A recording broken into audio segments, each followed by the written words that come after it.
We are so happy to have board-certified dermatologist Dr. Allison Sindel back in the studio. Hey. Thank you for having me. I'm glad to be here. Yeah, thank you for taking the time to be here. I always feel smarter talking to you, especially around the holiday season, because there's going to be a lot of gift giving. Yes. I'm so excited. A lot of stuff happening, especially in the gift department. Specifically, when we talk about skincare, what do you see this time of year? Absolutely. Everyone's very excited about it, and it's like we were talking about earlier, TikTok and social media are just blowing up with all the potential gift options out there.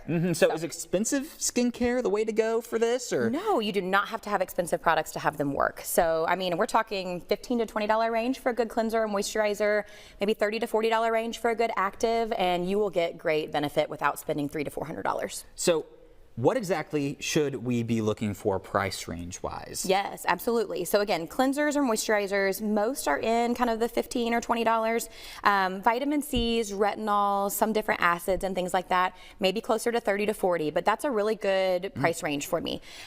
If you're getting to like the $100, $300, $400 range, that's not a great price. That's like a car payment. Yes, it is. Tell us a little bit more about the gadgets that you see that work and that don't work. I can think of one right now, the laser hair removal ones. Oh gosh, yes, let's not that. That is not a great one. So you're right, there's so many skincare technologies and gadgets out there, and there's ones that are worth the splurge and ones that are not. Okay. So red light masks, red light devices, they are worth the splurge. There are clinical studies to prove that they actually decrease inflammation on the scalp or face or body, and they actually stimulate collagen production. So how do you know if the red light one, how do you know if that's the real deal or not? Yeah, you want to go with a reputable company. So go for a company that has shown their clinical studies, they can show their benefit and show their results. So not just a random one you find on TikTok Shop. Correct, yes. Do your research before you do it. Yeah. Yes. Also, let's go back to the laser hair removal ones. Yes, leave that to the professionals. So if you are buying an at-home laser device, that is just not safe. So even in the hands of professionals, there are risks with laser devices, energy devices that provide heat or light to the skin. You can end up with burns, you can end up with blisters, scars. I mean, like, how serious are these burns and blisters? I mean, you can be scarred, permanently scarred, if you use this incorrectly. And the at-home devices just don't work very well either. So leave that to the professionals, don't do it at home.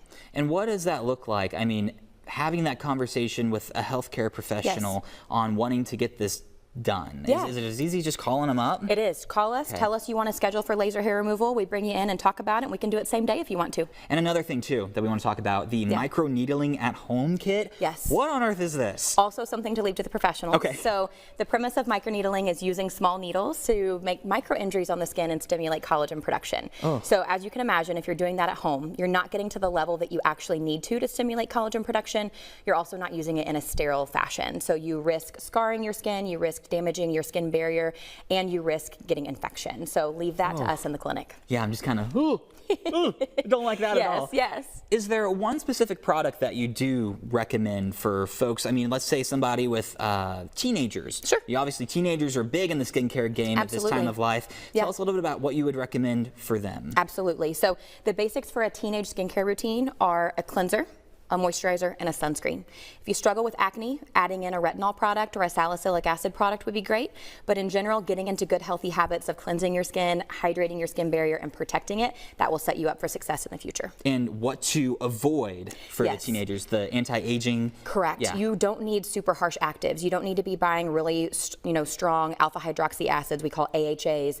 You don't need really strong retinols. I mean, you can just focus on basic gentle skincare. Well, it is a blast always getting a chance to talk to you, Dr. Allison Sindel. Thank you for taking the time to be here. Thank you for having me.